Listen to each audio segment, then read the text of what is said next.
Jokowi tertawa terbahak-bahak manakala sekretaris kabinetnya Pak Pramono Anung menyampaikan bahwa ia direkomendasikan oleh PDIP untuk ikut memeriahkan ya, bukan memeriahkan 17 Agustus tapi kontestasi Pilkada Jakarta pasca ya keputusan Mahkamah Konstitusi ya yang akhirnya membuat PDIP tidak jadi dikeroyok dan kemudian bisa hadir meramaikan pesta rakyat ini ya, pilkada calon gubernur atau pemimpin orang nomor satu di Jakarta. Kita akan lihat ada apa di balik itu semua di Bukan Partai Politik.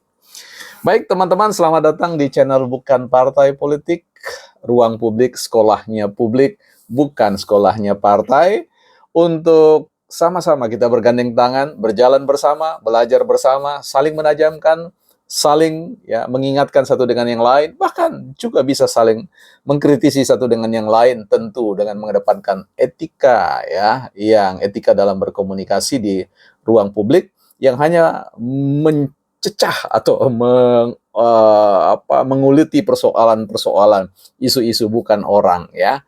Nah, teman-teman, sebelum kita akan bicara tentang ada apa di balik itu semua, kita akan lihat sebuah buku yang menarik menurut saya.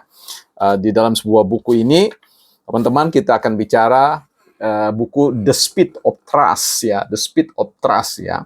Jadi ini berbicara tentang kecepatan untuk mempercayai seseorang ya, satu hal yang mengubah segalanya. Baik teman-teman, saya bacakan di halaman kata pengantar saja ya.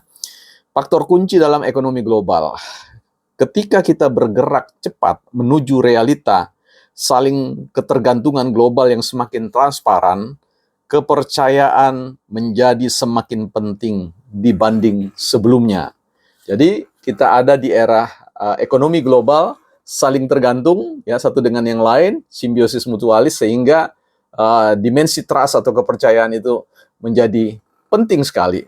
Lanjut, interaksi saya dengan para pemimpin bisnis di seluruh dunia menunjukkan bahwa kecepatan masuk pasar adalah senjata bersaing yang sangat penting zaman sekarang ini.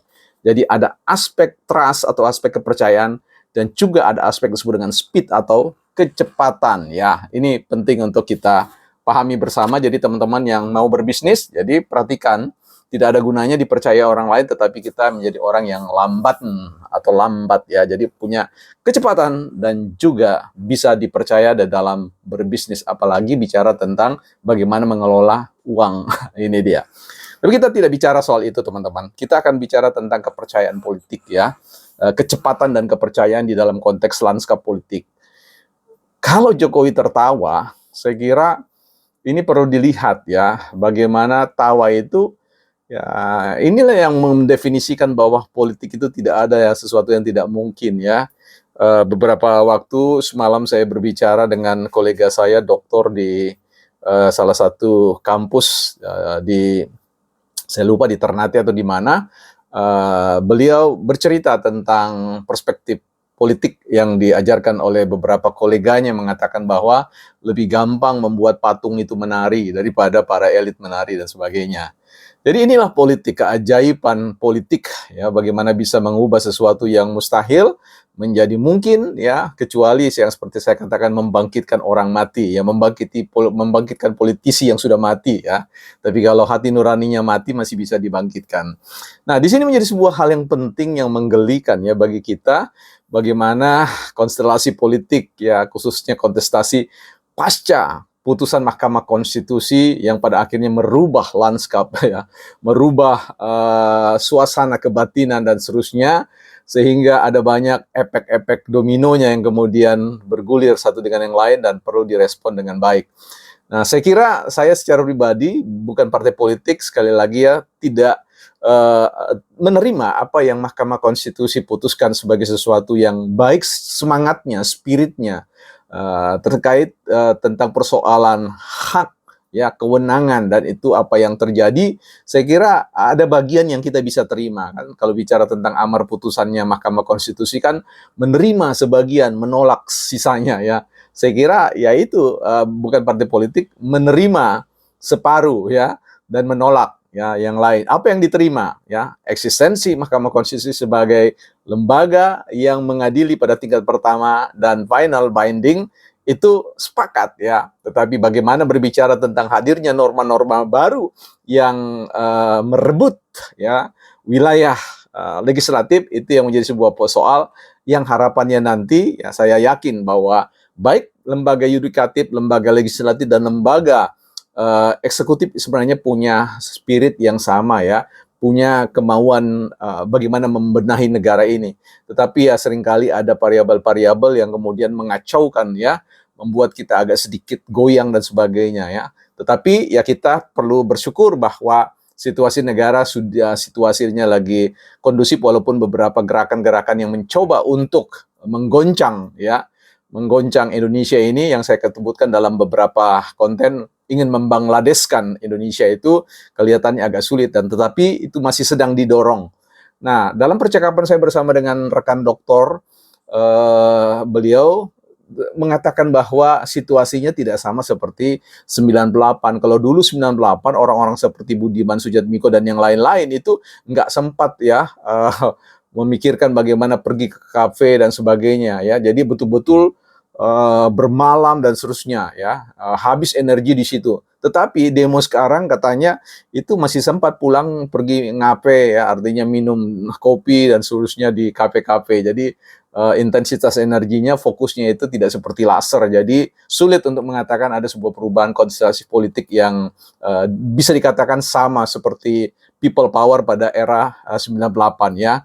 Walaupun Profesor Amin Rais, Rocky Gerung dan yang lain-lain terus-menerus mengedor ruang publik, saya kira itu masih bisa dijinakkan, distabilkan oleh para influencer-influencer yang bisa merasionalkan, memberikan pandangan-pandangan yang rasional sehingga publik memiliki referensi yang berimbang dalam rangka menilai dan menakar persoalan peta politik di Indonesia.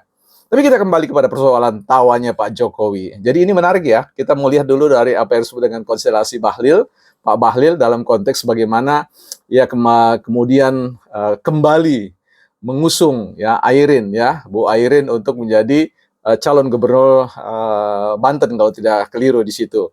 Nah, ini kan sesuatu yang dan tidak mempersoalkan tentang penyatuan dengan wakilnya yang adalah dari kader PDIP ya. Ini menjadi sebuah menarik, ada sebuah apa ya situasi yang agak sedikit mulai harmonis ya. Inilah yang kemudian kita lihat masuknya Pramono Anung yang lebih dipilih ketimbang Anies. Ini menjadi sesuatu yang menyenangkan ya, menjadi sebuah situasi yang kembali bisa dipercaya bahwa ini sudah dalam posisi yang menurut saya tidak lagi menjadi soal siapa yang akan menang ya, siapa yang akan kalah. Itu tidak lagi menjadi sebuah pertimbangan. Bagi Jokowi ya, kalau Ridwan Kamil menang, ya beliau juga akan merasa itu kemenangan beliau. Dan juga ketika Pramono Anung menang, maka itu juga kemenangan beliau. Jadi beliau akan tertawa terbahak-bahak. Artinya ya dia mengelus dada, akhirnya baik IKN maupun Jakarta ya bersisisian sebagai dua sisi mata uang untuk kemajuan bangsa dan negara. Mengapa bisa dikatakan demikian?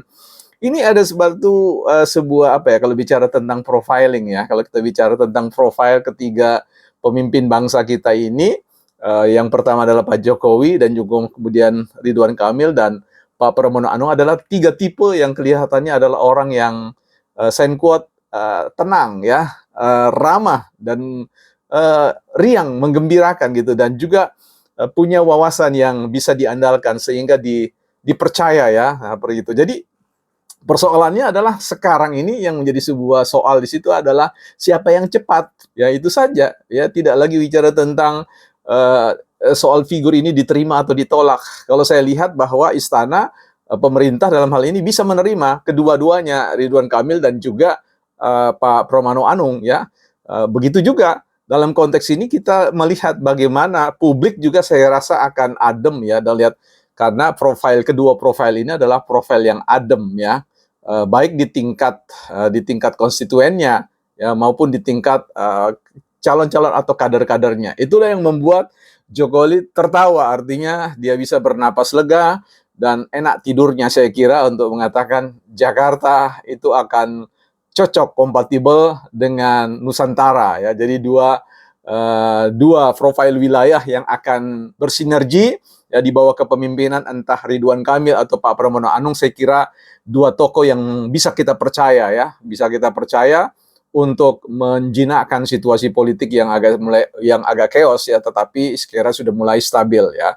Ini menjadi sebuah catatan yang menggembirakan dan kita semua bisa tertawa juga, bukan partai politik.